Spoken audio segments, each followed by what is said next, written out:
Right, so, hello everyone, and welcome to episode, oh my goodness, what are we on? Episode 14 of the Dauntless discussion. And again, I say this every single time, I'm very happy with this episode, but specifically today, we have Belden Pham, who is an animator at Phoenix Labs with a hell of a resume. I'm really, really excited to have him on the show to share his perspective, what he has brought to the Shattered Isles. It's something that I'm really excited about. So, thank you so much to Belden, and I hope I've said your second name properly. Thank you so much to Belden for joining us today. Yeah, my pleasure. Thank you for having me. Awesome. Yeah, so Dauntless Awakening's been out for over a month now, and we're moving into the future. There's lots to come. We've got this new update coming. It was delayed a week, or hopefully a week, but it's been delayed for a little while. But there's a lot on the horizon. There's a lot of new updates coming. There's a lot of new things coming to Dauntless. And that's something that we're all really excited for. However, today I specifically, would like to geek out on the animation and what goes on behind the curtains at Phoenix Labs in terms of what developers and animators like Belden have brought to the game. So, Belden, it'd be really good to hear a little bit more about yourself. I guess. Just tell me a little bit about yourself. I think that would be wonderful. Sounds good. Yeah, so I currently work as a gameplay animator at Phoenix Labs. And prior to Phoenix, I was also a gameplay animator at Ubisoft. And then before that, I was not an animator. I was a 3D modeler, which was a separate discipline. Ah. I actually switched into animation. My journey is a little bit strange, so I went to school for animation. Found out that I had some pretty good chops for 3D modeling. Landed some freelance gigs while I was still in school, Yeah. so it made the most sense to apply for 3D modeling gigs once I got out. But then I started to realize that I really missed animation, the thing that I went to school for in the first place. So uh, after a couple of years of being out of school and working as a modeler, I decided to switch back over to animation. Took a little while, but it was super worth it. Uh, so yeah, that's a little bit about me. Awesome. Yeah. I mean, I don't. I'll be completely honest. I don't know too much myself about the technicalities of animation. I'm very, very novice in terms of my knowledge of it. But it's something I'd love to know more about. So really, I guess just to get us kicked off, I guess what enticed you into a career as an animator? I guess you've said that's not originally where you started. That's not what you started learning. But what kind of what did you realize made you want to become an animator? I guess. So when I was young, I played a lot of video games. I still do, really. I Hmm. think it's something that I'll probably keep doing for a long time. Yeah, But when I nothing was wrong with that. young, Hmm. I loved just watching, the cinematics Hmm. from a lot of not shows, sorry, from a lot of games, specifically StarCraft Brood War and just regular StarCraft. That opening cinematic like caught my eye, and I kept thinking to myself, it would be so cool to like make something like that. Mm. I didn't particularly have this direction of like, I want to be an animator, but it was just that I wanted to do something. I want to be able to create something like that, to do a cool thing that Yeah. resonated with me a lot as a child. So the older I got and the more information I started to gather about it, and I got really lucky because throughout most of my childhood to high school life, I knew 100% I was like, I need to work in games. I have to work in games. Um, so it was very easy to kind of align in that direction, and then it subsequently makes it easy to gather information from like the right source. Yeah. Yeah. So I started to discover there were different disciplines, and I realized that animation, which is moving. So when we make a behemoth, for example, a character modeler might do what the behemoth makes the behemoth in 3D. It's the model that we get to see in Yeah. game. Hmm. But the animators get to take that and skeleton, and we get to make all the moves in collaboration with the designers, of course. But we get to animate everything from, you know, the big laser beam on Valimir now to, sync attacks, all that fun stuff. Like, it is one of the coolest things ever. It's my favorite thing about this job. I can Well, imagine. just Yeah. this job in general. Yeah. Yeah. Brilliant. I mean, I can imagine. I remember the first cinematics coming out for Big MMO, like the Old Republic, the MMO, the Star Wars MMO, or The Elder Scrolls Online, or all these big, huge AAA MMO type games, and you've seen the cinematics for them and the animations. I can imagine your face just lighting up when you've seen that when you were a bit younger. I take it that was probably the Oh case. yeah. Yeah, yeah. And I guess that brings me to my next sub question. What is there any kind of games or any kind of movies, or what specifically do you think you maybe drew inspiration from when you were? Oh man, so many. I mean, I've mentioned StarCraft. StarCraft 2 brought a lot. I didn't realize it at the time, but Hmm. StarCraft 2, um, it was such a big change from StarCraft 1. And I remember what they would do is they had a website where they were teasing the unit Right. animations, Hmm. and I would spend so much time just in there like looking at it because I thought it was cool, not because I wanted to study it. I just was fascinated by it. I'm like, wow, this is what it looks like in two. This looks like this one guy in one, and that's not in one. I don't know what that is. And just looking at what they could do, and when you actually like watch them fight on the battlefield. Now, obviously, StarCraft is a super fast-paced, Oh like yeah. macro-heavy Hmm. game, but when you like zoom in and get to see some of these things, like there's like a couple different kill animations, there's unique death animations Oh, based on very good. what is Yeah. killing Hmm. it's so cool that sort of attention to detail. I thought that was fantastic. So Yeah. when I see that sort of thing, like I think that's really cool. As a gameplay animator, one of the biggest things that we have to try to nail that you normally don't have to worry about so much when you work as an animator that isn't necessarily in games, like so movies or TV shows, is our animations need to function well and they need to look good. Yeah. And that those things are actually separate. So something that might function well, we Hmm. take Smash Bros for example, Hmm. Hmm. is something that functions well. But when you look at the animation, it's actually quite simple. Not bad, just simple. They use the right amount of frames, Hmm. they use the right amount of poses to communicate what they need to, but it isn't the same like super detailed animation you would expect, and it doesn't have to be. It Sometimes doesn't need less to be is more, because I would imagine. Yeah. Hmm. exactly. So we have this technical constraint of having this gameplay portion that we need to pay attention to, and it puts constraints on the animation. So you can't just take something and say Yeah. like I'm going to run with like a million frames to make it work. And so in that light, I look at games like I think God of War is something that's incredible. Monster Hunter is a Oh, very of course it proud is. Yeah. Hmm. and they're very smart Yeah. about the way they do their stuff. And when you actually pay attention to what they do, Hmm. I mean, they animate things to a gameplay camera, and it when you look at the action, you're like, that wouldn't make a lot of sense. Just like the reload on the bowgun, the light Hmm. bowgun, they make a very pointed effort to bring it all the way behind to face the camera to show you the action of the Hmm. reload when they Hmm. could just do it in front and it would make sense. That's what a person would do. They would just reload in front, but you wouldn't see it as a player. So to retain the value of this action, Yeah. they almost break the player's spine to be able to showcase this thing. And this is like the sort of expertise that I draw inspiration from because it is paying attention to things on a subconscious level, which happens more often than you'd think. But that stuff is really inspiring.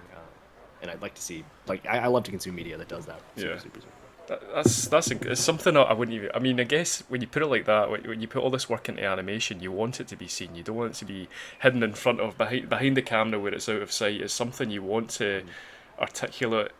You want it to be on show, and you want people to see it, and it's quite amazing actually. So it's something probably I should be looking out for a little bit more. I would imagine. Oh, that's very cool. So I guess on that subject, is there any specific? I guess when did you realise that you had kind of a talent for it? I guess was it back in school or was it as your career progressed, or when did you realise that you were going to make a career out of this? Because I can imagine it's a very difficult career to get into. It is. I'd say I think really it was in high school and when I was in grade 10. Wow.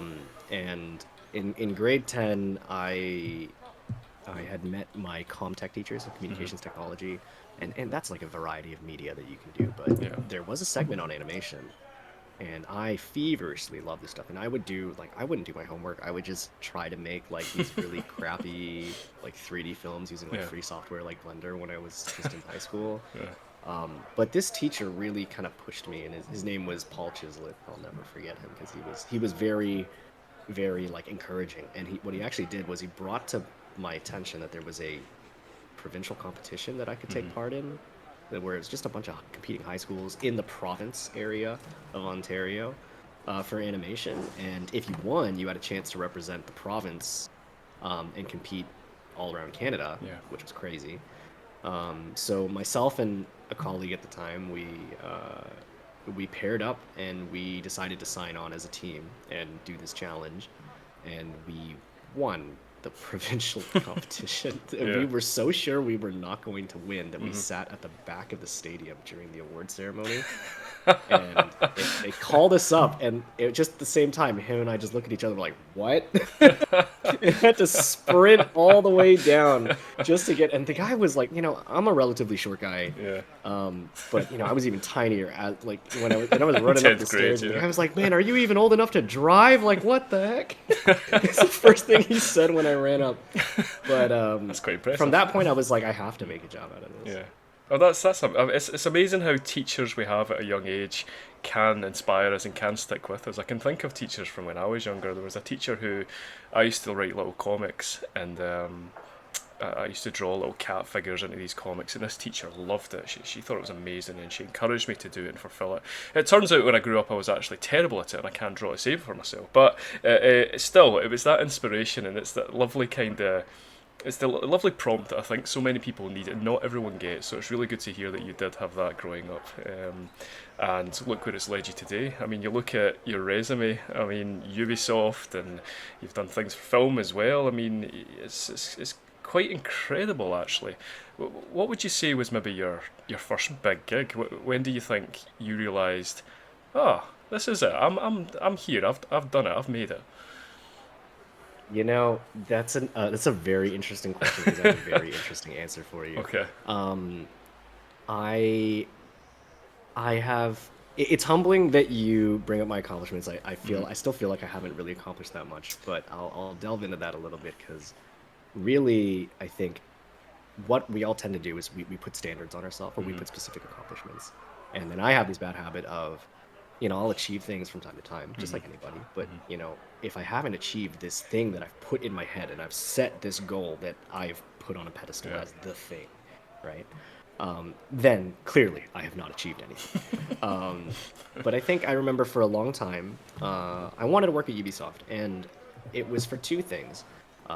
When I was younger, I played, Assassin's Creed 1, 2, Brotherhood, Revelations, Black Flag 3, Rogue, and I was like, man, I just love these games. I can't put them down. I would Hmm. love to. Working on an Assassin's Creed would be amazing. Yeah. But then they actually came to visit my school in college, Oh, okay. and it was one recruiter and an animation director, and at the time a cinematics animator, and he's gone to be a director Hmm. now. He's incredible. But they sat there and they talked to us They just nerded out, kind of Wow. like what I'm doing here, Hmm. talking about animation, but really talking about the job too. Like there's always this veneer I find that when you're a student and you look at a profession, you're like, oh my god, it's that is the employed guy. Like they must know everything. And then when you kind of like break through that, and it's just like, okay, well, there are separate disciplines, and you need to like there are very specific differences between these disciplines, Yeah. and this is what the job Hmm. really is like. Just you cut the crap, and it's like this is what you'll be doing on a day to day. And I remember sitting there, and I was just like, the coolest thing ever. Oh my god. and That's and they brilliant. were kind of doing this thing with an animation system. I remember because it was they showed us gameplay of Hmm. an Assassin's Creed, just navigation. And it's like, tell Wow. me exactly how many states that you can picture in here. How many gameplay states are we going through Hmm. on the main character? And I was like, man, I don't care. 13, 14, it's just so cool. I just want to know how it works. And I was like, yeah, okay. So Ubisoft was Hmm. the one. So when I got there, I was like, holy crap, I made it. I've made it. And then Yeah. 2 weeks later, I was like, well, now what? Now I actually have to work. And I'm like, well, oh my God. I'm like, is this it? And I'm like, I just put all my heart and soul into getting this job. I got the job now. It was Hmm. great. I love coming to work, but what else is there? And I remember this crushing feeling of like, I need a new goal. Yeah. And I guess it's the little goals you kind of achieve and the ones you set for yourself through your career, and that's kind of what makes you not the company you're with or not the role you're in. It's the little achievements in your Yeah. head. So, that's really interesting. Yeah, that's really cool. I've never had a discussion with someone who's actually worked at someone like Ubisoft. We have Rockstar Games not too far from where I live here in Scotland.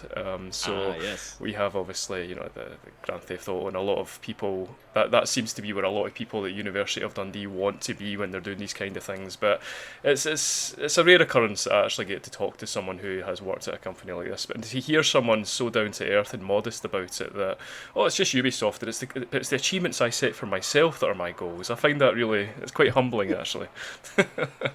Very good. I appreciate you saying that. I really do. Something that I try to relay to students is to try not to have this idealistic purview of what the goal studio is, and Yeah. it's perfectly fine to have to be motivated to want to, like, I wanted to work at Blizzard for a long time because of the games that I played as a child. But when you get a little bit older and then you start to just become very aware of the reality of the job and the working environments, it's very important to set healthy goals for yourself. For sure, yeah, brilliant. So I guess speaking of incredible companies, I mean you're now at Phoenix Labs, so fantastic. This is what's brought you to my channel anyway. I wasn't always, but I am a Dauntless channel. I've kind of got a reputation online for being the Dauntless lore guy. I'm a historian in real life, I'm a researcher, and I like to bring that to video game hobbies. I think games are incredibly detailed worlds where we can explore and immerse ourselves and distract ourselves from the absolute chaos that is real life. And that's why I love video game worlds. And I guess Dauntless, it's not exactly known for its deep lore, but I have pulled every little bit of information out of everything, and it's just something I really enjoy doing. So I guess with that, so coming to Phoenix Lab, was it something, had you heard of? I know it's Fae Farm as well, obviously. Had you heard of Dauntless? And I guess Fae Farm, I don't know if it was out it would have been out by the time you joined. So had you heard of Dauntless? Did you know about the game? Had you played the game kind of before you came along? This is going to sound a little silly, but No? for a very long time, I actively avoided Dauntless because I was a huge Monster Hunter snob. I was like this guy, I'm like, man, I've been playing Monster Hunter since, Monster Hunter Try. I'm looking at Dauntless, I'm like, it's just free to play Monster Hunter. I'm like, I got all the Monster Hunter I want at home. Yeah, exactly, that's exactly how it was. But subsequently, this is the funny thing, is that a close friend of mine in college, that we were both in the animation program and both really big into Monster Hunter, he was just like, man, you really gotta try Dauntless, dude. You got the art book and you got the little figure. He's like, you gotta try it, it's so nice. And he brought it over to me, brought me the art book. We're in his basement, like, just eating college student meals, like craft dinner. And he's I've like, got that art look book. at It's this an incredible behemoth. art book. Yeah, sorry. It is beautiful. Yeah. It is truly, it's magnificent. Yeah. But then I started to see some of the animations online. I saw the Owlbear animations, probably the most popular one, or the most well-known across the animation community. When you're up and coming, you see that, just the beauty of that animation. That behemoth is extreme. Shrike is just... Oh, chef's yeah, kiss. lovely. Yeah. And Savite, then- I mean, incredibly, just the speed of that behemoth and the way it flips around like some kind of ninja. I love the animations on the Savite. I can imagine that's an absolute nightmare to animate. It is. So the animator who made Savit, or worked on Savit, Yeah. at least one of them, his name is Chris Hale, and I remember when I came to Phoenix Labs and subsequently onto the Dauntless team, I started to play Dauntless because I was like, I need to be really familiar with the game that we have so that I can do my best work. Yeah. Really, it's just to understand what this game is, so that I know what I want to make for it, that I know would better the game. And I got to fighting Savit because I had to get freaking Savit boots because Dauntless Builder told me to get Savit. Of course, yep. Okay, well, I'm gonna repair this thing. And I came into work the next day because I was so frustrated with fighting this guy. And I complained in the animator chat, and I was like, darn, man, he's just so frustrating to fight. Those animations are, like, very specifically tuned to screw you over. You have to dodge just in And time. Chris was just like, thank you, I take that as a compliment. I'm like, oh my god, you're responsible for all my frustrations. Darn it, Chris. Oh, unreal. kind of on that subject a little bit. One of my good friends, Ice Fluffy, who has his own Dauntless podcast. He recently had Brent, I think it was, one Hmm. of the Dauntless devs on his show, and Brent was guilty of applying the ice to the recent Frostfall Yes. event for the cheerless Charog. And that got a little Hmm. bit of stick, obviously, because the frustration that goddamn ice caused. And I Yes. just found it funny because he just called him out on that podcast. It was hilarious. I love that. And he was he was like, "Well, I was planning on using that for a future behemoth, but I figured probably best not to after the community feedback." So, The irony of that is, when we got to try the ice floor, there were some weird problems with it that they didn't make it to live. yeah. But I remember like kind of trying to like use Eternal Winter, and it was really frustrating to try to like line up for the hits because he was sliding everywhere. And I'm like, okay, well, it's just the event.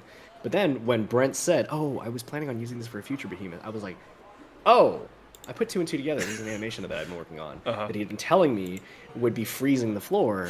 And I didn't realize at the time that this is what he meant. I was like, "Oh man, I thought you meant like visually it was gonna freeze the floor. I didn't think you meant that we were gonna slide." Yeah. Which is a cool mechanic. Well, it's At the time I was like, I unique. didn't realize they were they were the same thing. Well, I think me and many of my friends thought it was a glitch originally when we first jumped onto that ice, and our character just kept swaying side to side. And then I realised, oh, this is deliberate. Okay. So, yeah. Um, so, Dauntless. So I guess work on Dauntless and obviously all the behemoths and their intricacies and all the emotes and all the bits and bobs. Was it something that really excited you initially? So I guess you'd played the game for a while to kind of learn about the mechanics and what it was. What I guess excited you the most? What was something you really looked forward to getting to work on? I for a time I thought it was new behemoth stuff. Yeah. It is still really exciting. Mhm. It's hard for me to pick, to be honest, because I Mhm. think Dauntless in general is such an incredible project, and it's like a huge privilege. It really is to work on this game. Um, but really, I think the thing that excites me the most is the chance to create really unique Yeah. weapon Okay. Mhm. experiences. And we work with some really great designers that are taking this new format that we have with the weapons to try to do something that's really different. And getting to hear, just to see what they're thinking, I'm like, Yeah. things that we could do, the things that we could get away with, just because of the way that it works now. That's really intriguing. Um, Gameplay, like for the player, on the player facing side, when you get to make something that really just feels great to use and to play, it's very satisfying. Good. So that I'd say is probably the most exciting, Yeah. but it's hard to pick really, because I love working on. I've been working on the next behemoth for a little while now. I think it's probably like 2.5 months, Well, that's exciting. and oh yeah, I love that thing. It is a frustrating thing to animate. Well, behemoths in general can be a little frustrating Yeah. because it's just these big monsters, and then the process is long and lengthy, but it's so rewarding the first time you get to Go test ahead. an encounter. You're like, oh, that's mine. Oh, and you get hit by your own. I did an attack, and I remember Brent in the call because we were streaming it during playtest, and he's just like, "Yeah, how's that attack feel, huh?" Got hit by my own animation. Darn, That I'm must be a very washed. strange but very very enjoyable feeling. I can imagine. That's quite Oh, fun. 100%. And then all the beams and all the different attacks and all the different animations and all the flips and everything. I can imagine it must be a nightmare sometimes putting that all together. It must really be difficult. It can be. We have processes that allow us to plan it a little better. So, um, when we make an animation, what we end up submitting as a prototype is not a complete animation. It's a series of frozen poses. Okay. So, let's say that we have Embermane has a new pounce short range bite that I animated Yeah. for Awakening, and the very first iteration of that was Embermane starting at combat idle, and then crunching down, and that's the next pose, and then in the air, and then the bite contact, landing, and then back up. It's like 6 poses, and Mm-hmm. it's just frozen. And I pick the timing. I'm like, okay, this is maybe 45 frames, which is Mm-hmm. like a second and a half Yeah. ish. And I submit that. So in gameplay, it's just like a frozen thing that happens. Yeah. But then the thing is, for us animators, we are just trying to check a few things, like how fast this feel. We know where where the projected hit is supposed to happen. Mm-hmm. Is this too fast? Is it not fast enough? Have we given enough of a telegraph for this thing to happen? And that takes all of like half a day to Mm. do. And we can very rapidly produce something and send it off to Brent. Like, listen, this is not ready to be It's tested incredible. in an encounter, Mm-hmm. but you tell me if you think that this is too fast. Just plug in the behavior tree and you tell us if Yeah. it works or if And it doesn't work. And Brent is amazing to work. good. I mean, the Dauntless community is incredible, but can be fickle. So you have it getting the timing right and getting everything down to a T, so that it's a behemoth that is actually, yes, a challenge, but also enjoyable to take on with the Yes, right time. It must be very rewarding when you get it right, for sure. I can imagine.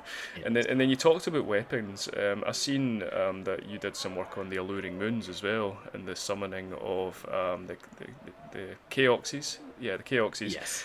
I love the alluring moons. It's literally what I just use in general now. I think it's an incredible addition, and to see things like that come into Dauntless, and hopefully with more things like that in the future, very exciting for me. That's something I'm very, very excited about. So, yeah. Yeah, absolutely. It's funny because Alluring Moons, I showcased in my reel that if you looked at the because I show kind of the Autodesk Maya view Hmm. of the animation, and then I show the gameplay Yeah. version. Funny enough, for a long time, that animation was supposed to be an umbral bomb. So I I could had, see that. Yeah. Hmm. yeah, it was interesting. So I thought it was funny to just, I'm like, oh yeah, in the when we were animating this, it is just this orb, and then but suddenly in game, it's a giant dinosaur. Yeah. No, that's great. It's honestly, it's my favourite thing. It's probably my favourite thing that got added to Awakening is probably Alluring Moons. I think it's such a cool new mechanic that's being added to the game, and I just want to see more things added like that. Obviously, I'm not going to pressure you for new content, but I know that pets are something that's on the horizon as well. Shireen had said, because I put a community post up the other day, and no, was it Shireen? Oh no, sorry, it was Stephen. Stephen, another guy, had asked in the comment section about new pets. So is that something that you've maybe don't need any more information, but is that something maybe you've had work on as well? Is non-combat pets or maybe things along the lines of fauna and things like that? So pets for a little while, I think we were rotating the discussion about where we were going to fit this in for seasons. Mm. Um, but I haven't directly contributed new animations to Mm. pets. But it's something that we kind of just discuss Yeah. as an upcoming feature. It's definitely still something that we're thinking about. It's just finding the right time Mm. to use the right resources. That's been a little tricky. So Yeah. yeah.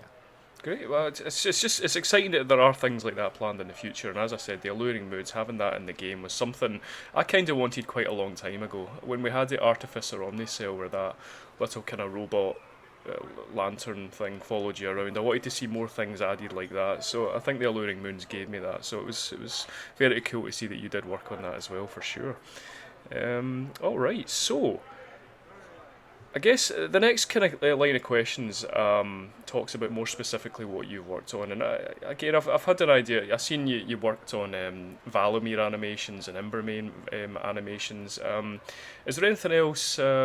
What specifically have you kind of focused the most of your time on? I guess animating with Dauntless. Behemoths, without a doubt. Fair enough. Just behemoths. Yeah. Oh my gosh. They can be very time consuming Mm. sometimes, and funny enough, there's an attack I'm revisiting right now that I animated. It was a small request from Brent to get an additional attack. It Mm. was like, and I was like, okay, yeah, I got this, no problem. Do it, send it in. It's close to completion, and the art director flagged something, and I was like, oh my gosh, I didn't see half this problem. And so I'm coming back, and I'm like, okay, I'm revisiting. I'm like, Mm. man, this is gonna take a little while to fix. Yeah. Probably gonna be half the animation's gonna have to be redone, and that can be a little time consuming, Mm-hmm. and simultaneously sometimes it's a little frustrating. Not at anybody making the request. It's Mm-hmm. just I'm looking at it. I'm like, I should have planned this a little better. Yeah. And recovering, trying to salvage parts of behemoths when you get the body mechanics a little wonky, that is a lot of time. When we do player stuff and it's just like, oh, the arm is not moving in a natural way, the shoulder is broken when you do this. Oh, okay, let me just done. you know, like, okay, it takes like all of the time, but then sometimes when you got a four-legged creature, you're like, oh, it can't really support itself like that. Or if you have like dog legs on Yeah. a behemoth, it's like, well, we can rotate the model that way, but dog legs don't work that way. So that would be very painful, and we don't want that to happen. And it's something you couldn't just leave. That's something you would probably have to address, I can imagine, as well. Oh my So, gosh, yeah, yes, I can imagine. absolutely. It would be such a disservice to not, especially the animators that came before, the work they've done Yeah. to not hit that level of quality would just be a big disservice. Oh, very good. So I guess kind of on that subject, I guess what have been your biggest challenges? I guess working with Phoenix Labs and Dauntless. What have been the things that you've maybe just found to be the most frustrating to deal with? I think I can remember the most frustrating thing, which was just learning how to animate creatures in the first place. And I spent a lot of my learning understanding bipeds Yeah. and human like naturalistic motion, and paying attention to how humans work. And then suddenly you pin me a character that's got four legs and dog legs on the rear. I'm like, I have no idea how this thing works, and it's frustrating because I had this preconceived idea that like I have a good understanding of timing and weight, but I don't really understand how these bodies work yet. And my former lead was very, very helpful in trying to like help educate and help get us caught up. So that was a big hurdle for a time. But I learned a lot. This Phoenix Labs is still the studio where I've just learned so much from my time Good. here. Yeah. Yeah. That's incredible. So I guess on that subject again, what has been your crown achievement? What is the biggest thing that you feel like you've maybe contributed, or the biggest personal achievement you've had at Phoenix Labs? Oh man, It's a tricky it's question. hard to Yeah. say. Tricky question. I want to say. So funny enough, it's probably not Dauntless. The second DLC of Fae Farm, I was flying solo as the only animator, Wow. Okay. and I got to build a system where we allowed the player to fly. So it was a collaborative effort between myself and another designer. His name is Adam, and he was working on what we had titled the air floor. It was the surface in the map, which was just the air between the islands that you could, well, like you could just walk over, Wow. and then you would start to fly. And I pitched and built the animation system for that to get the wings to allow you to fly Yeah. around. And it was a lot of iteration, but it was a lot of fun. It was like my baby on that DLC. I'm very proud of it because it was something that I got to see from the very, very beginning to the very end. And then we got it, and it worked exactly the way I wanted it to, minus like a couple of technical hiccups, but like it was exactly what Yeah. I wanted. Oh, So fantastic. yeah. That's amazing. I mean, Fae Farm, I think one thing that is really overlooked in Fae Farm, and I've thought about this even before we've even had this discussion, is not only just the animations of Fae Farm, but the way your freedom around the map as well. I mean, I remember just walking along expecting it to be like the equivalent to Stardew Valley or something like that. Oh, I fell off that ledge and I'm now down behind the waterfall, behind the path, and I can't get over that fence. But then you can jump over that fence. The amount of movement, the amount of space that you have, and the amount of the way it's all animated and it comes together, it's absolutely beautifully done in Fae Farm. I always found that when I played it. It's a very charming game. It really is. It really is. It's just such a lovely, lovely game. And I never actually. I'm really sad to say I never actually played the DLC. So I think I'm going to have to change that after what you've just told me. I need to play it now, just purely for Absolutely. that. So I just got to play that. But no, I'm really glad to hear that. That's just incredible. I guess. So, I guess moving on back to Dauntless. So you've been there a while and you've done your work in it. I guess focusing more on the game itself. What have you found to be, and gameplay wise, not as a developer, I guess, what have you found to be your most enjoyable aspects of the game itself? I know this might sound like sidetracking a little bit, but I'm just genuinely curious. So, like, what is your favourite behemoth? What is your favourite. We'll start with behemoth. What is your favourite behemoth? All-time favorite behemoth. All time, yeah.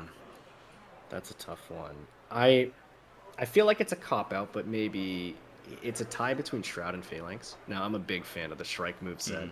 Um, and I didn't, at the time when I was playing it, I felt like Shrike and Scrave were a bit too similar in the Yeah. combat, the way that they felt when you fight them, minus Yeah. the blinding orb of doom that I can't see anything. But Shroud, now Shroud gave me a run for my money when I first fought him, Yep. and I was like, okay, hang on a second, I know this Shrike moveset. Why am I having so much trouble with this freaking bird? And I got relatively good at farming Shroud because I wanted his freaking helmet Yeah. because Yeah. Dauntless Builder told me to get the Shroud helmet. Of course. Yep. Okay, aye, Cap, I'll go do that. Gotta So do I it got for the really, really build. good at fighting him and soloing him, and Shroud, Bloodshot Shroud, same thing, just very enjoyable. Now, Phalanx is interesting because Phalanx took the formula of the Shrike move set and created something completely unique, and it has a very specific flavor. Yeah. It almost feels it almost feels like it's a different category, Yeah. even though it looks very similar to Oh them, yeah. and I know it's using the same model, but it's or the same skeleton, I should say, but it's beautiful. So Yeah. I would say that's probably my all-time favorite. As for what I enjoy the most in the game, probably escalation. I think Yeah. escalation is one of the best things in that game, if not the best thing. The opportunities to to turn escalation into something like incredible is Really, for sure. yeah. The mixture of different buffs you can give yourself, it can create some real good damage for sure. I've made some pretty Yes. beautiful builds for escalation. Yeah, I have to say. Nice, awesome. I agree with the phalanx. There's just something about it. I don't know if it's just it's like a human creation. It's like a freak of nature. I like that it's Yeah. not natural. I love that. And then I guess the Savite as well. I think when you master the dodges, I think you just feel like such a badass fighting that thing. That's something I really like, and the music as well is just incredible for it. So that's Yes. really cool. Do you have a favourite hunting ground island as well? I'm curious. Oh, the answer is yes. I need to think about it though. Oh, it's a tough Yeah. one.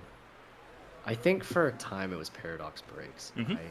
It was a very vertical map, Yeah. um, but it was just also drastically different in palette compared to the others. No, it feels a little, it's a little like monochromatic in some areas. Yeah.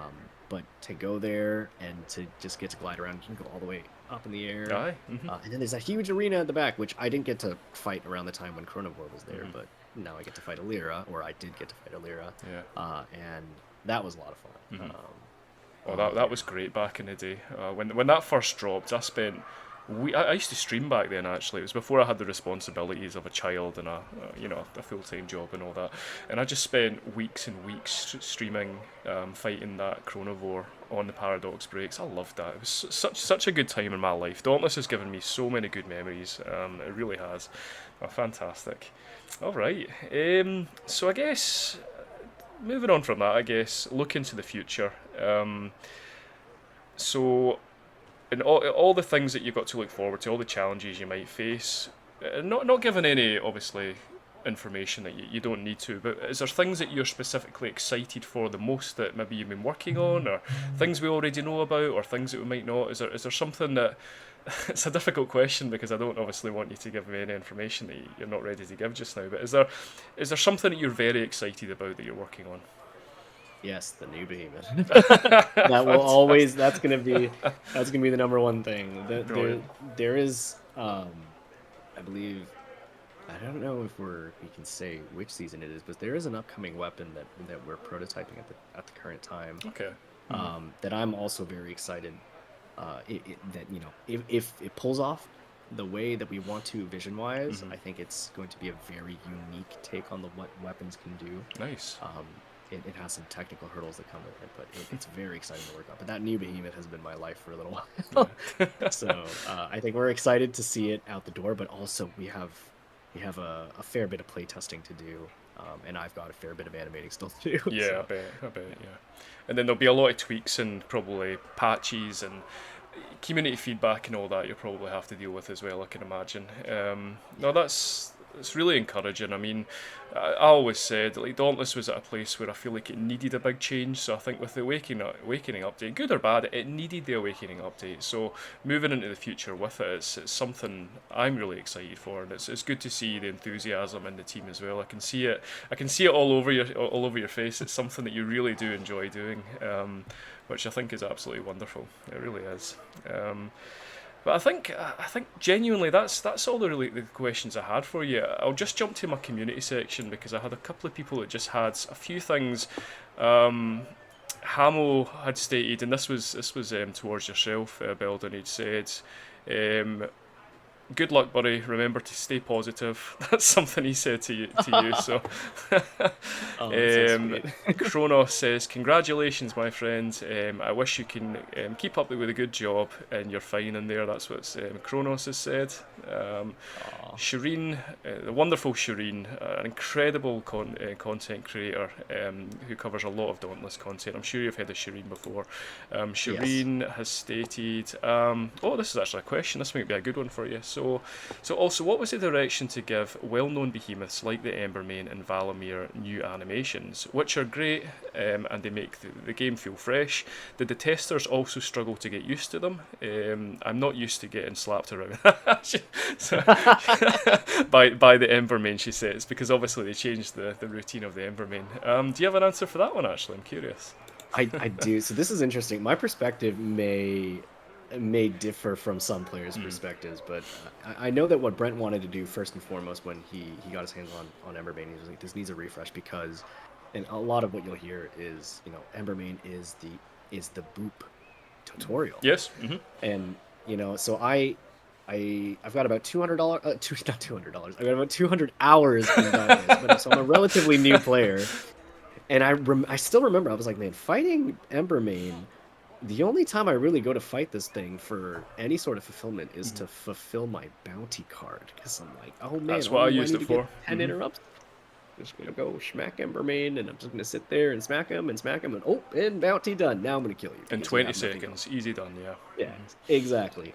And what I believe, Brent was trying to refresh this encounter so that it retained its role as a boop tutorial. So that boop, there is a boop attack that Mm-hmm. is quite frequent, but it is a real encounter. And all he asked of me was, I just need a short range bite. And I'm like, say no more, you got it. It was like the second animation that I did on Yeah. Dauntless, and yeah, so I'd say that's as for the tester side. I don't necessarily remember if there was any feedback around the encounter outside of like it works Mm-hmm. Mm-hmm. fine. Fair. Mm-hmm. And really, that's kind of what we're looking for is like, does something not work? Like, Mm. is something, is this working as intended?